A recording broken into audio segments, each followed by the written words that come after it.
CPU we have the cores. So each core has the capacity to solve any mathematical problem. So right now I have the 4 cores in my computer, so that's why maximum I can assign is the 4, and more the better. So for the more number of nodes like the 50 million, 10 million, 30 million, 40 million or 100 million cells I want to create, I need more processing power. So RAM is not a big issue in the Fluent meshing, but the CPU power is a more concern. So if you have the more CPU power, you can generate the mesh in a very less time. For example, these are nodes from their website that they claim that, I think I mentioned here.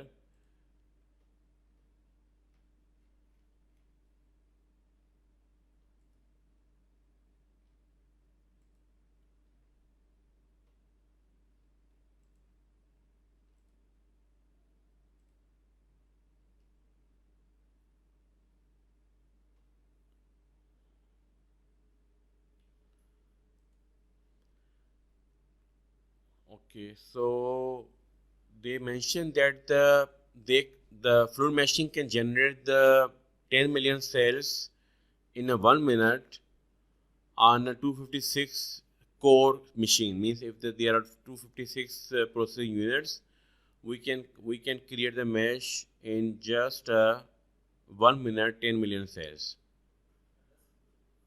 Yes, so I'm just looking for that slide. Yes. So the fluid machine can create the 10 million cells in 1 minute using 256 core machine. So you can see if you start with a 16 cores, so we can create the 4 million cells approximately. So 3.5 basically. So 3.5 million cells we can create in a 1 minute. So for example, if I want to create the 100 million cells, so with the 256 core machine, I can be able to create like in a 10 minutes, and that's a very small time. But if you compare with the ANSYS meshing, that is very, very huge time, and sometimes the capacity of the computer is not enough to create mesh in the inside the workbench mesher. And also you can notice one thing here, that here the curve is very steep. So up to 64 cores, it has the more power, it has a more speed up as compared to the when you go for the more cores. So it means that if you have the like 16 to, if you increase to 64 cores, so in the one CPU right now we can have the 20 cores. If you have the 2 CPUs, you can have the 40 cores. So let's say if I have the 4 CPUs, means that 2 CPU machines, 2 motherboards with the every machine has the 2 CPUs, and every CPU has the 20 cores. So I can have this 80 cores, and I can get the meshing done in just in a 3 minutes for a 8.3 cells in a 1 minute. Okay. So, and also the Fluent has not for the meshing, but for the solution purpose, the Fluent has the world record in the supercomputing that it used the 170 lakh 72,000 cores for solving a CFD problem. Okay. So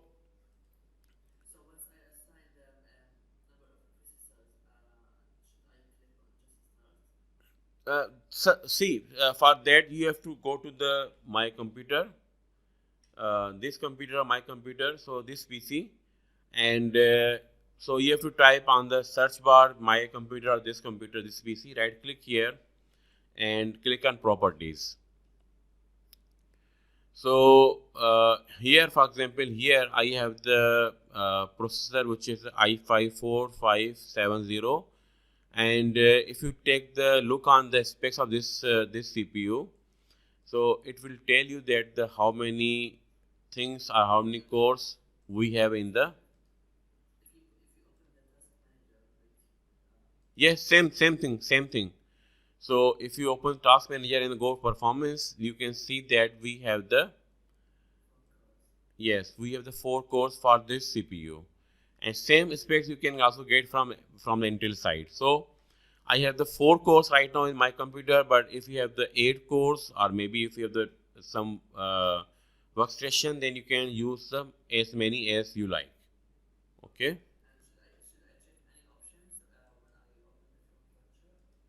Yes, yes. So first thing is that you have to click on the meshing. Number one thing. Second thing is the meshing processes. So meshing processor for the use for the we use them for the meshing purpose is the 4, and we have also the 4 cores. So I'm also going to use them for the solution purpose. So it will take to the solution automatically. So while we are creating the mesh, and once we generate the mesh, we can take it to the solver, and it will also use the same number of cores here as well. So just select these 2 things, and then use your working directory. So you have to go to the from here you can browse and then go to your working directory. So right now this is my course working directory for the CFD automobile, and I have the many workshops here. So I'm selecting this working directory, and then I will click on the start, and it will open the ANSYS meshing. Okay. So now if I start with my slides. So in this course, basically we are going to work on the geometry, and there's no need to repair any geometry fault or anything else. For the water flow tight geometry, watertight workflow, we have to create a domain and refinement zones where we want to refine the mesh manually in the space claim. But for the fault tolerant, I will explain this thing. You don't need to create anything at all in any software. So just bring your geometry, whatever it is, and so there's no need to work on geometry processing anything at all. So Fluent will take care of anything from the scratch. Okay. So the main objective of this course is to, yes, please.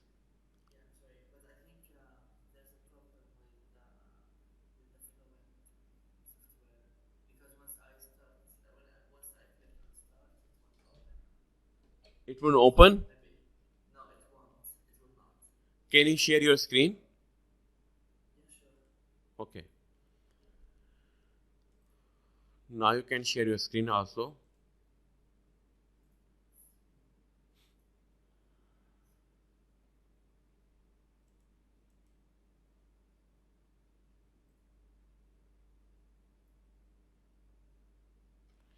There is an arrow on the bottom side.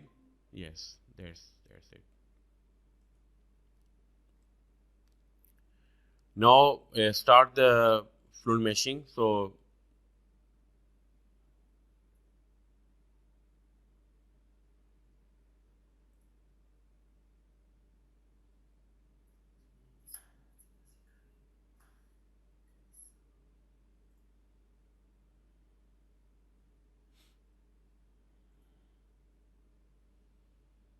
yes. So how many cores you have in your computer? 6? So make it 4. Make it 4. And also, yes. And click on start.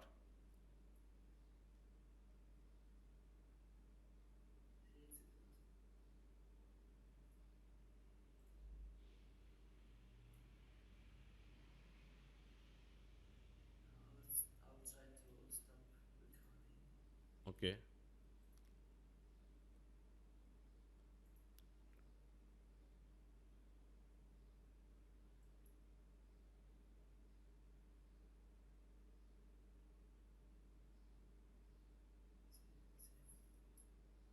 It's not opening.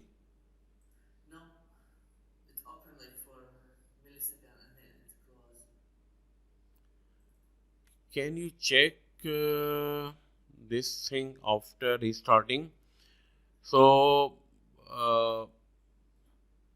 I can continue this thing. I think then you can restart your computer and then again check it. It should work. It's not I didn't find any problem in the, at least in this module in the workbench. Okay. Dimitri, start now. No, not right now. So we continue with the right now today. This is the first lecture, so I will be going with my slides and the contents. Okay. Yeah, yeah, sure. Okay. Can you see my screen now? Yeah. Okay. So first thing is the what is the aim of this course? So you will be learning the fluid meshing techniques to mesh the complex geometry like the Formula One. That's a very complex geometry. It has many components. And then after making the mesh on those geometries, we will run the CFD simulation with the proper boundary conditions to get the drag and the normal force, because these are the two important components. The normal force will decide about it, the how much. In the normal cases, normal force is always upward, but in this case, we're interested in the downward force. So downward force will give us stability, and also the car will not start to fly, and also at the corners when we are turning, so the car will not flip over. So this force is very also important for that purpose, for controlling of the car. And the drag is basically is necessary because with the drag we can decide about the engine power, and also if the two cars are in the race, so with the car with the lowest drag with the same engine power will always win. So based on these results, we can optimize our geometry and then run this against simulation, and we can check that whether we have reduced the drag or not. So I will start with the geometry, and I got these geometries from the internet, GrabCAD. This is a very simple thing to do, and definitely those geometries are not done by the professionals, even not to the dimensions, proper dimensions. Maybe there are some issues, and that's a real test of the this software, that you take the geometries from the random people with the random uh, uh, the level of the professional quality of their CAD modeling techniques, and then with all problems, the fluid meshing can mesh the geometry with very much easier.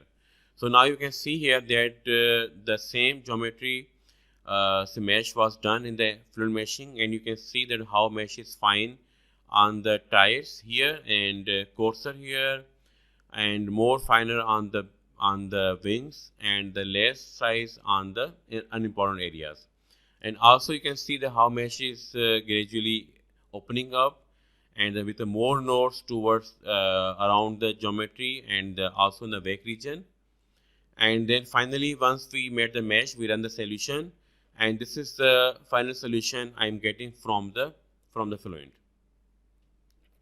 So we are going to learn two things here. One is a watertight geometry, and second one is a fault tolerant meshing workflow. So by the watertight geometry, we mean that there's no problem in the geometry, and there's no gap, there's no leakage in the geometry. Everything is all right. So definitely once the geometry is watertight, we can go there and make the domain around it, make the refinement regions. That's about the watertight geometry. So we have to work in the space claim for this geometry preparation. Okay. So little things we have to do. There's not much there we want to do here, but the maybe you have to clean something there, then you have to create the domain, you have to create the refinement regions, and also name selections. Name selection means that the boundary condition names. But in the case of Fluent fault tolerant meshing, you don't need to create any domain, any refinement region. There's no need to create any naming there. Everything will be done automatically inside the Fluent meshing. So this is like when the geometry has an issue, so you can take it over here, and it uses a wrapping technology. So what is the wrapping technology? Basically, let's say I have the one geometry like this, okay, and I have gap over here. Maybe I have the some extra surface here. So with this technique, the wrapping technique, what happens there is that the Fluent will put the one meshing there. So meshing like these type of the squares. Okay. So once it puts the squares like this, so we get the shape maybe like a, so this shape might be look like in this way. So depending on the cell size. Okay. So once we get this size, so then the Fluent will try to create the more smoother version. And so this gap, before we go for the further process, so we can have something like this. So it will be Cartesian gate, so we get something like this. So basically, it makes it coarser at the fault edges, and then it will make it finer after. But like at the regions where there's no any fault, it will make directly fine mesh, right? Yes. So actually, basically, it will make the mesh, and so that mesh will be around that geometry. Once we get these boundaries, so then it will try to refine those boundaries. So now instead of these uh, sharp edges, so it will try to smooth out in this way. Okay. And after smoothing out, before that maybe this is not exactly on the geometry, so after smoothing out it will project those lines on the geometry, and then we get the shape something like this one. So this fault, which is the opening here, will be closed by the meshing, and instead of using the original geometry, the Fluent will be using the geometry with something like the wrapping technology. So wrapping, you can say it's some plastic sheet that you are putting on the some object, and then you heat up like so. With the heating, so what will happen is that plastic sheet will wrap around the geometry very precisely and with the taking the shape of the geometry. But in this process, we have some issues also, because the wrapping technology will not represent geometry very properly. So this sharp edges may be not exactly the sharp, maybe we have the some curvature there. Okay. Uh, can you please repeat? What's the technology name? Wrapping? Yes. Wrapping. So WRAP. Yeah, gotcha. Yeah. Yes. So in this case, like the second method, which is the fault tolerant machine, will be equivalent for the ICEM machine. The both meshes they have the background from the tree gate. So the only difference that the geometry level, once we get the geometry which has no holes, no overlapping surfaces, no gaps there. So once we are done with the geometry, the rest of the process is same in the both cases. The meshing techniques, everything will be same. The only thing is that here it is trying to fill the gaps. It is trying to remove the errors from geometry. So once the geometry is continuous, we are getting continuous surface. Now on the continuous surface we can draw our mesh. That's the thing. So with the wrapping technology, only step added is here that we are approximating geometry, and we are getting geometry with some approximation geometry, but we are getting geometry without any errors. Yeah, and like in the second method, we don't need to create like nothing boundary condition and no any like region and stuff like domains. I mean, but like with the first one, we have to make domains, right? Yes, we have to make a domains because the geometry is proper, so we have to make domains in the space claim. But in this case, the domain will be made inside the Fluent directly. Okay. Yeah. Okay. Sure. But we have to provide the some custom options. For example, in the case of the fault tolerant meshing, in the 2020 I didn't get that option, so we have to provide the boundary conditions manually. So otherwise, all the boundaries will have the one default boundary condition, that is a wall. So if I put the boundary condition panel, thus just right click on the workflow and then put the boundary condition. That's the only thing we do there.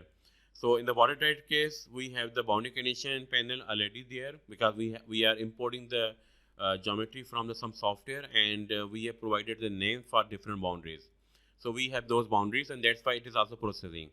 But in the case of fault tolerant meshing, it does not know that the what is coming inside the Fluent meshing. So we have to create boundary conditions ourselves. This is one simple step. Right click, put the boundary condition, recognize the boundaries types, and just that's all. And this is for only like flow over shape over bodies, not in bodies, right? No, it is for the both. The fluid meshing can work with inside or outside. So it can be external flow, it can be internal flow. But in this course, I will give you one tutorial that will not be based on the any flow analysis, but it will take care of the meshing inside the geometry. That's internal flow. So that's why. Yeah, go ahead. Yes, please. Yeah, also the dynamic mesh. Can we do dynamic mesh using those? Maybe we have to use the first method for the dynamic mesh, right? Yes, yes. But the second one we cannot. Because for dynamic meshing, we can use the second method also. Uh, but I think that if the geometry is not faulty, it's not has a no problem, because mostly what we see is that, for example, if I am doing the CFD simulation on a car, on a some sports car, so it has some intakes, it has the windshield, it has the wipers, it has the side mirrors, it has the bumpers. There are many corners, many edges. So in that case, to repair those faults may take weeks on the some CAD software like Space Claim, maybe Design Molder, or maybe it's original CAD software. It takes weeks and months to clean the geometry. So fluid meshing will basically will solve these problems by wrapping the grid around the geometry. But once we have the simple geometry, so there's no need to go through this workflow. So for simple cases like the turbines, like the simple car wings, or simple wing even, even the aircraft body with the wing, you can go with a watertight geometry workflow anytime. So just you have to take the geometry, make the domains, make the refinement regions. We call them as a body of influence in the nowadays in the ANSYS, but before that it was a refinement region. And also we can create the wake regions. And also one extra thing here in the fault tolerant, we can create the wake region within multiple layers. So for example, if the car is here,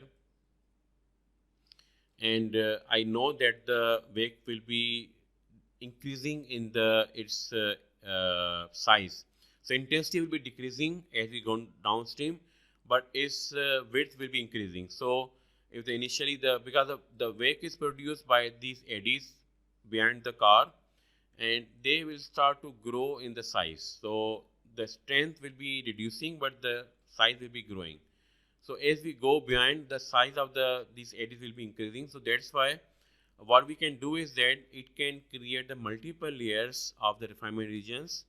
And so for example, I just need to give the only one thing. I just provide the one wake region. So that's like this one. Okay. So what the film will do is that it will be creating the regions like this. So one region over here, second region will be, so it will take care of length as well as its width. So and third region might be like this. So here the size of the elements is 32, second will have the size of 64, third will be 128. And this is by default. So the first wake will be one size, second wake will be the double the size of the previous one, third one will be the double the size of the previous one. But we can also modify these sizes if we want. So we can also change, let's say 64 to the maybe a 44.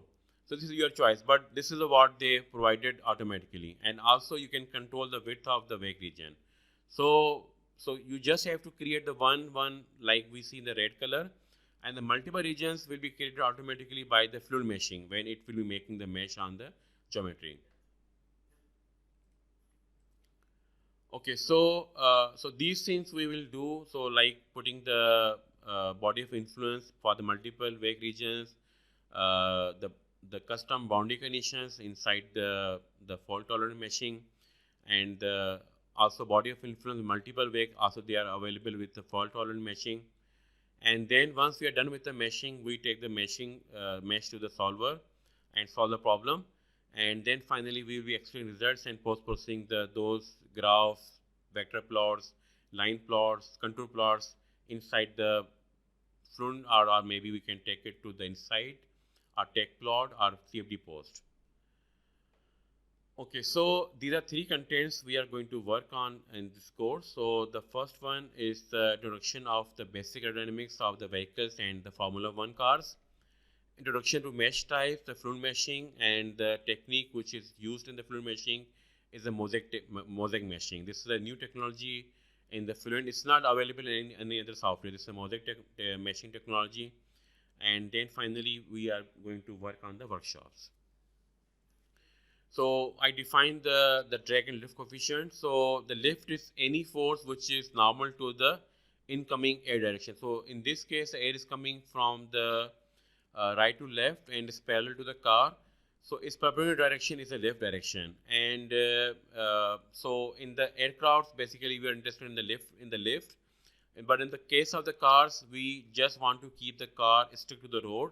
So in that case, we are interested in the downward force. So instead of calculating so if I provide let's say we have these are the two vectors, x and y. So if I take the lift in the y direction, this will be like a positive quantity. But if I get the sign as a negative, so negative sign shows that this is not in the plus y direction, but it's rather in the negative y direction, and I'm getting downward force. Okay, so it's exactly same thing, but the signs changing. So if the direction is changing, so one will be the upward will be lift force, and second one is a down force. So down force is a more important in the automobiles, and lift force is more important in the aircrafts. And then The magnitude of downforce and lift will be equal. no, not equal. Some components they are maybe making the lift, some components may be making downward force. So the overall resultant force should be a negative quantity that is forcing towards the ground.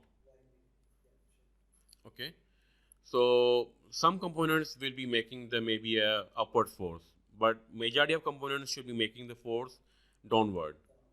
Okay, so then we have the drag force. So this drag force is basically giving resistance to the motion. So the engine power is based on this drag force. So if the engine, let's say the drag force is 100 newtons, so we should be designing an engine that can provide us more than 100 newtons. So it should be like a 110 newtons, so that we can accelerate the car.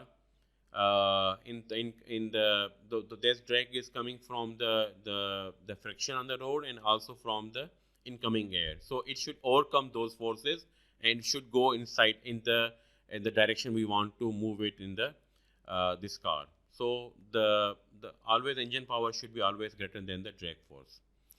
And also we have the engine weight as well. So this engine weight is also working as a down force. So with a G, that is a gravitational acceleration that is always pointing on the downward side, that is on the center of mass. So that you should also consider this thing also, because the weight is also always working towards the center of the earth. So that is the gravitational pull on that car. So we have the drag coefficient, and then we have the lift coefficient. So instead of D here, you should be putting the L. So the CD and the CD, the drag force is in the newtons, but the CD will be having no units at all. So we know drag force is something like that. It is putting resistance on the motion, but the drag coefficient is a very important parameter as compared to the drag, because drag coefficient will give you the idea about how much drag you are producing for the given velocity, area, and the density of that medium. And if you compare with some other car, and that car also working inside some medium, and if you divide by this value, so basically you're taking out the effects of these parameters, density, area, and velocity. So taking out these effects, so only the profile of the geometry is now important. So if the CD is lower for the one geometry, so it means that geometry is more efficient than the geometry with the higher CD. And then we have the CL. The CL is again the denominator is same, which is 1/2 rho v square.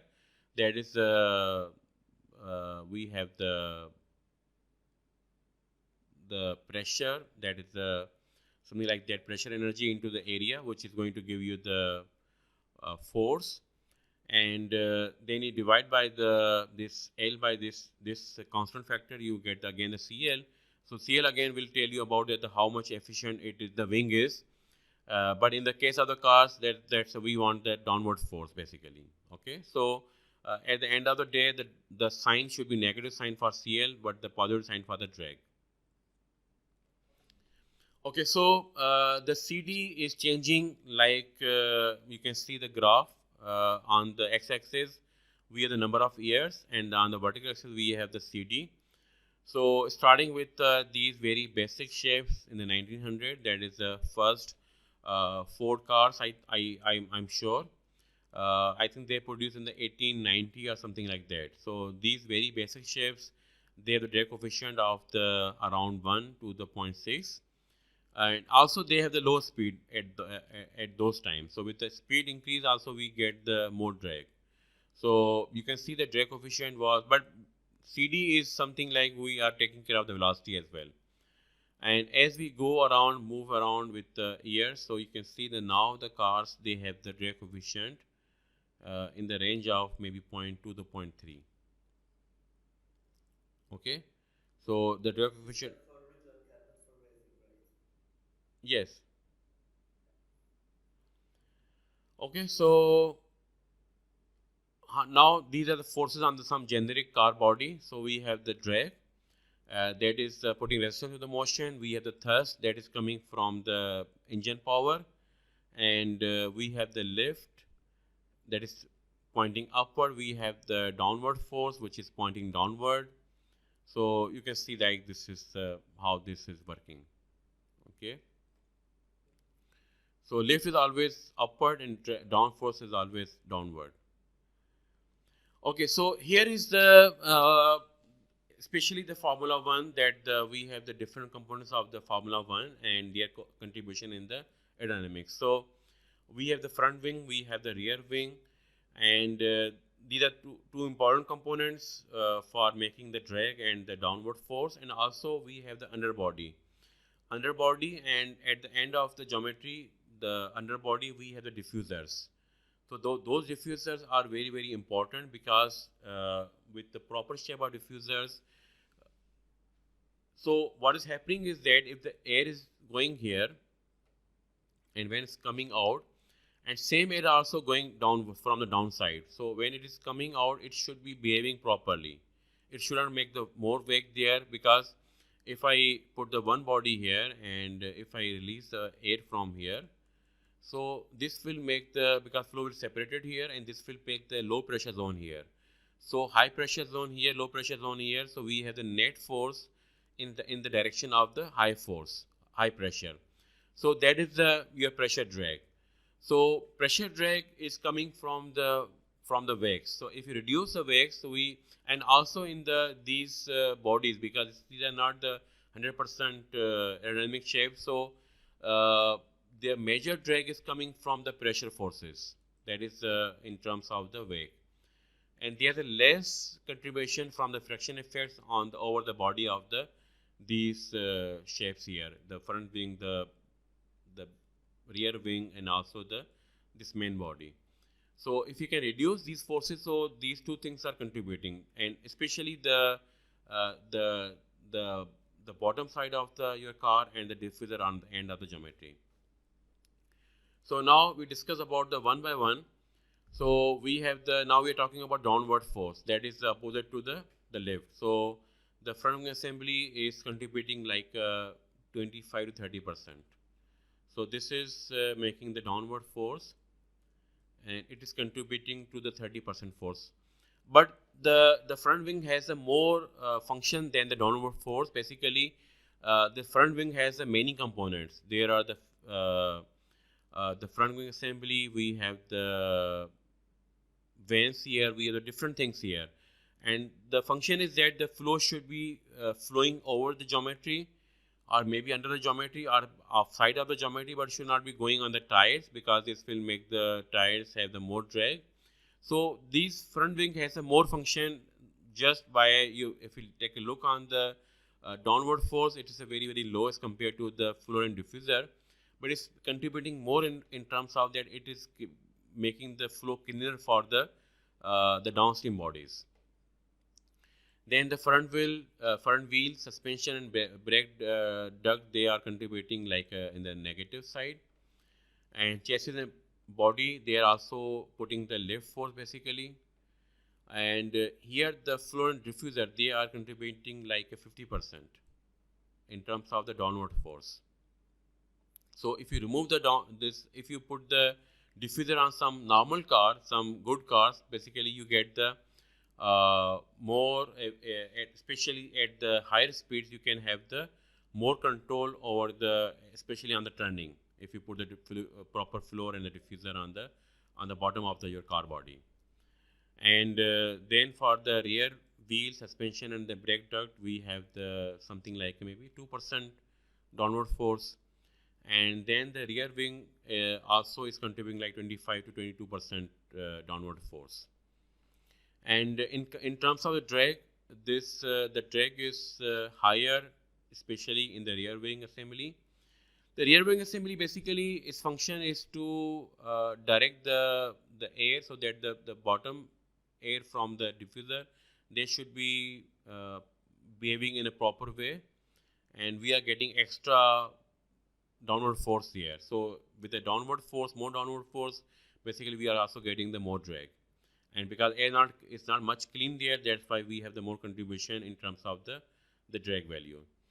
And the front wing is like 20%. Then we have the front wheel, suspension and brake duct, chassis bodywork, Fluent diffuser.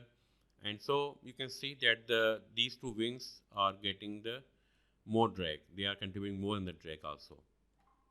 So these are the lift induced drag. So if we produce more lift, the lift is on the downward side because the aerofoil shape is something like this.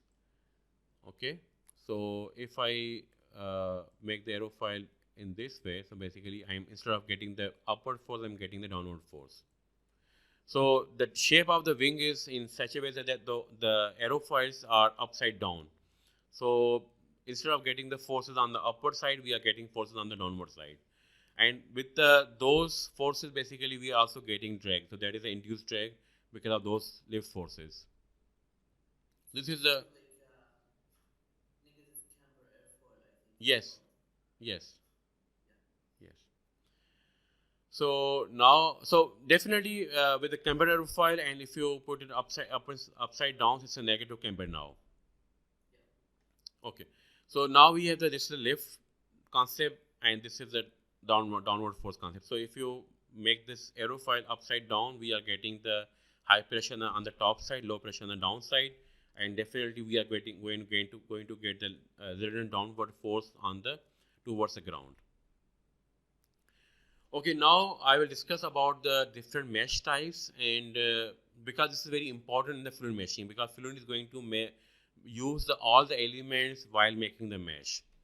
So in the case of 2D and 3D elements, we have the quadrilateral and triangle, and in the short we call them as the chord and the tri. So you always see the names here the names like chord elements and tri elements. So these are for the 2D meshing or for the 2D geometry.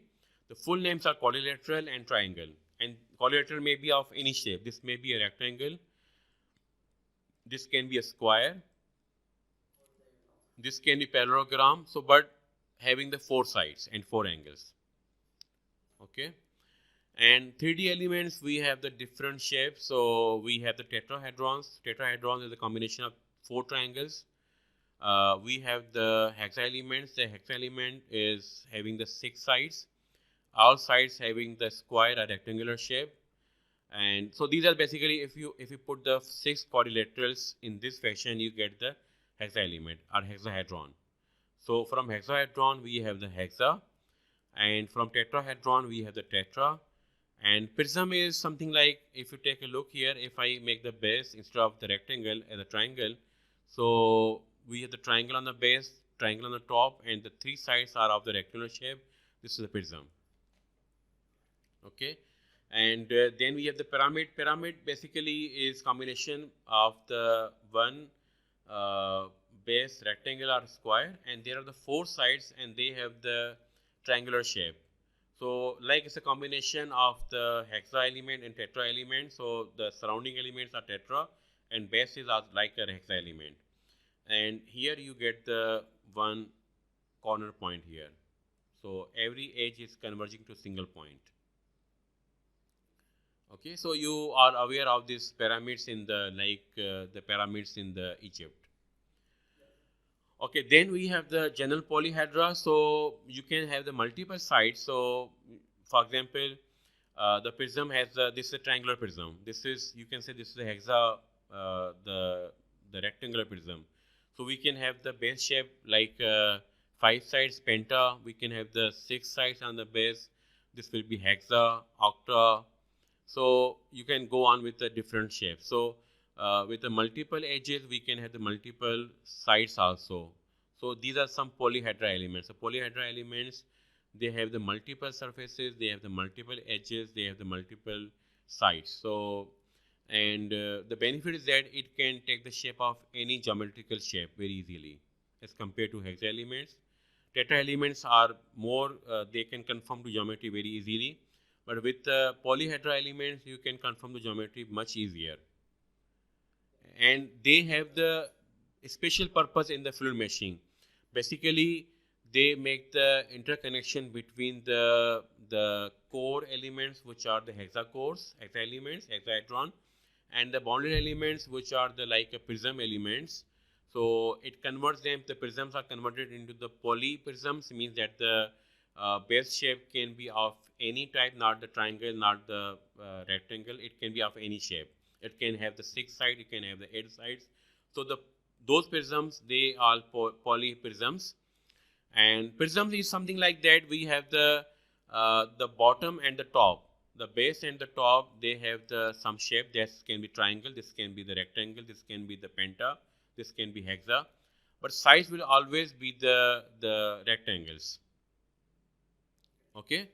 So we get the polyprisms on the boundary layer. We get the hexahedron elements in the core region. And to join them, basically we join them, those 2 elements in the boundary layer and the core, with some general polyhedras. And that's known as a mosaic meshing. That's the main concept of mosaic meshing. That you can join the multiple elements with the common type of the polyhedra elements. So with the polyhedra elements, before that, those elements basically we can join with the help of pyramids. So with the pyramids, the problem is that they have the very low quality, and also from the CFD point of view, for the control volume methods, the Fluent does not like the pyramids.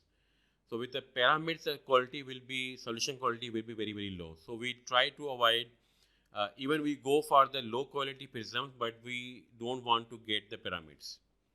So to solve this problem, and also when we are having the small gaps, because we cannot match the prisms with the hexa elements, so for those gaps are filled by the pyramids. So now the technology is changing, and now we can have the polyprisms, and then we have the hexa elements, and between them we can fill the gap with the these polyhedra. So now instead of having the multiple pyramids, now we can fill that gap with maybe one polyhedra. So instead of the 10 pyramids, we can fill the gap with the one polyhedra, because it can connect to the different sides very efficiently. So if the gap is there, and there are 5 elements, and the 5 elements have the 5 sides. So now we can put only one polyhedra. See, polyhedra is a generic shape. It can have the many sides. So there's no restriction on the sides. It can be the like a hexahedron. It can be the prism. It can be the any shape. So it's basically it's a combination of, it could be a combination of any of those shapes, or let's say it depends like how it can, like between which units it's connecting, right? Yes. But the benefit is that instead of having the more elements, we have the less elements, and because we have the more faces, so we can have the more accuracy in solution. So more accuracy and the less cells, number of cells in the overall domain. That's the main point of the mosaic meshing. Okay. So now you can see that this is the mesh I have taken from the ICM CFD notes. So you can see that sometimes when we create the prisms, we can have so these are rectangles, these are the sides of the prism, okay? And the top and the bottom will be triangular shape. So when we have some very small gaps, we may end up with the pyramids or maybe low quality prisms here. So, and also before introduction of the mosaic meshing, what people were doing in the fluent meshing is that if they wanted to refine the region, they have to create the 4 elements here, the 2 elements here, then 1 element here. So we call them as a non-conformal hex core meshing. So mesh is not conforming to the elements here. So elements are changing, but we don't have any connection from here to here. See? So for 2 cells, we have the 1 cell. But with the new meshing method, we can have we can conform to the meshing, and we have the conformal interface around every mesh elements. So this is the point here. So you can see that here we have these polyprisms, and they are connected by some other elements here. They are the generic polyhedra elements, and then we have the hexa elements here. So we can connect them very easily now. And also there's one example in the pipe that we have these prisms, and we have the tetrahedrons in the core region. But to join them, when we have some gaps, so these gaps, because we cannot continue with like the prisms here. So here's the prism, here we don't have prism, so we cannot continue with the prisms. So to fill these gaps, basically we have to fill them with the help of pyramids. And with the pyramids, we get the more nodes, and the accuracy will be compromised. So their problem is long-term due, and now they solve this problem with these technologies. Okay. This is the basically the mosaic mesh. Why there's a concept? Because every geometry domain or the region or the part will require a different meshing basically. So I can have the boundary layer here. This can be of the like a prisms. We can have the rectangles or the hexa elements in between. The issue was that how to join them.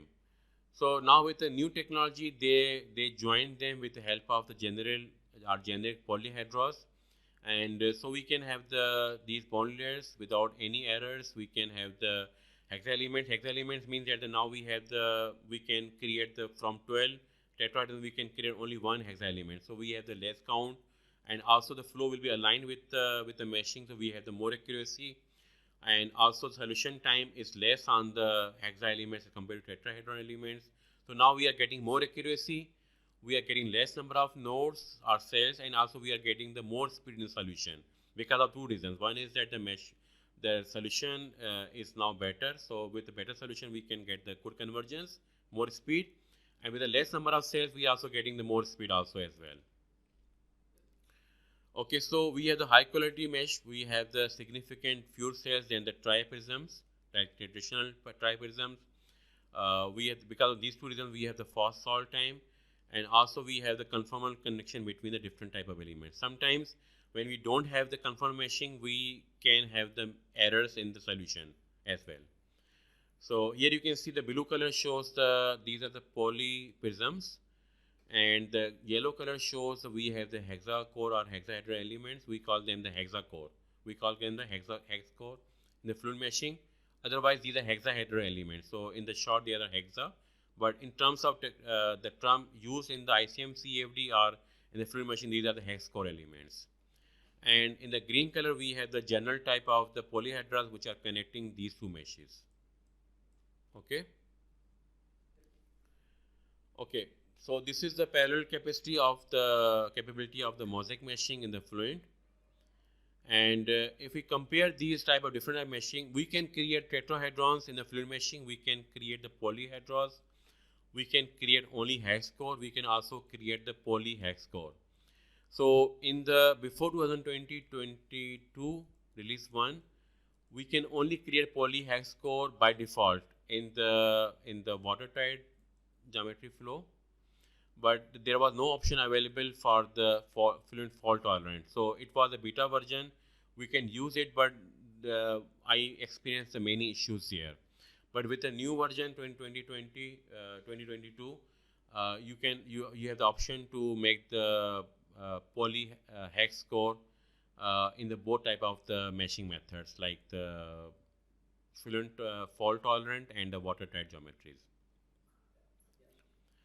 Okay, so if I deal with how it will deal with the complex geometry, so definitely the tetrahedrons are the easiest one. Polyhedras are then easier, but hex core and the polyhex core, they have the medium level of the easiness on the different complex geometries. Cell count is the largest in the tetrahedrons, very much obvious, and the lowest one is in the polyhex core. That's the main point also here. And it is compatible with CFX. The tetrahedrons, we can use it. Polyhedras, no. Hex core, yes, because the CFX uses the CFX does not use the by default mesh. If you put the hex mesh or tetrahedron mesh, the CFX will now, for example, we have these elements. Okay, so we have these elements. These, let's say these are 4 elements, or maybe we have the 5 elements. Okay, so what will happen is that the CFX will may form something like this, and it can have the some random shape. So this is now a penta shape.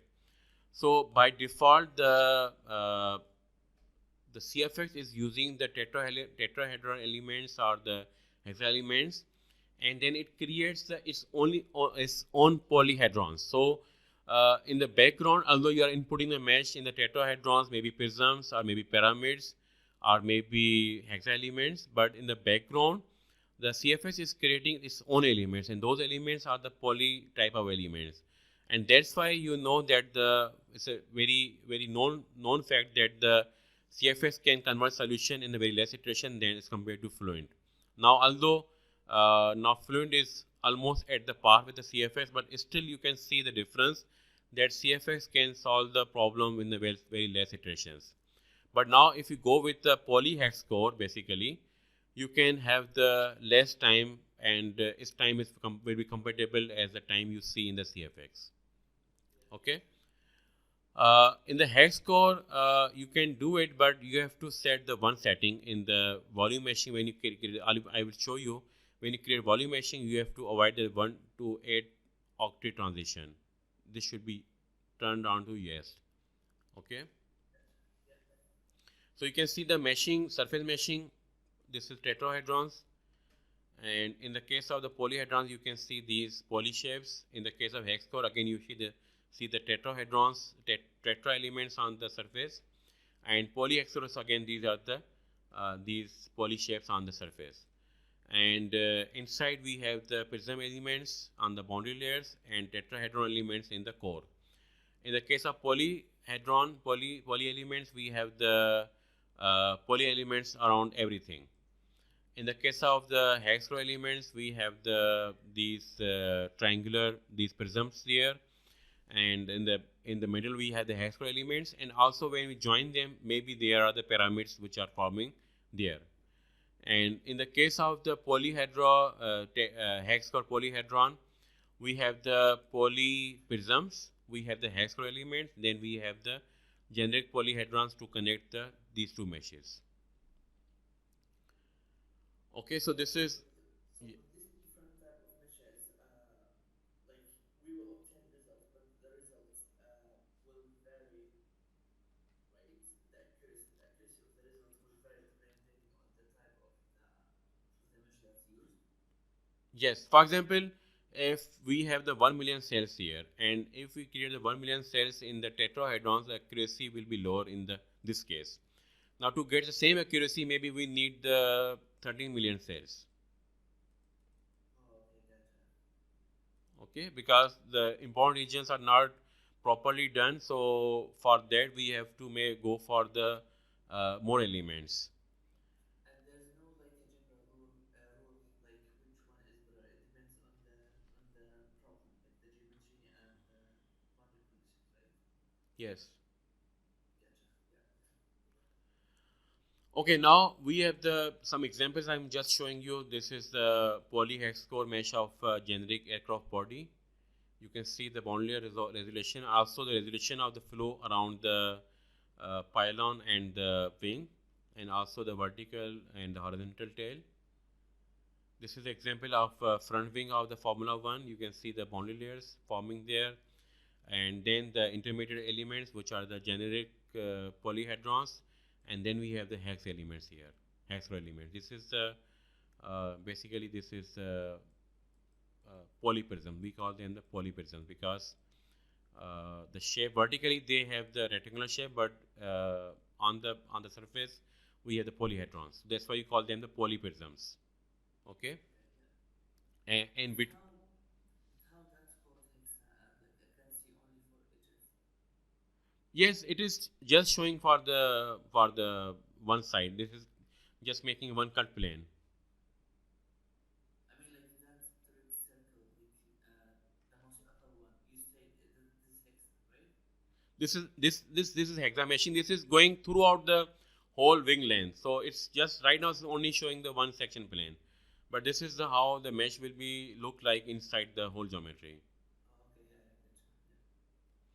Yeah. Okay, then we have the example 3. This is the turbine blade, and there are cooling holes. So with the cooling hole is of the 1 millimeter, and the mesh size is sub millimeter. Means that for example here there are around 10 elements. So it means that with the 1 millimeter gap here, we are getting the one element is equal to the zero point 0.1 millimeter. So element size is 0.1, but if you take a look on the outside, the element size are very, very large. So this Mosaic technology can take care of the many features automatically without without specifying the size yourself.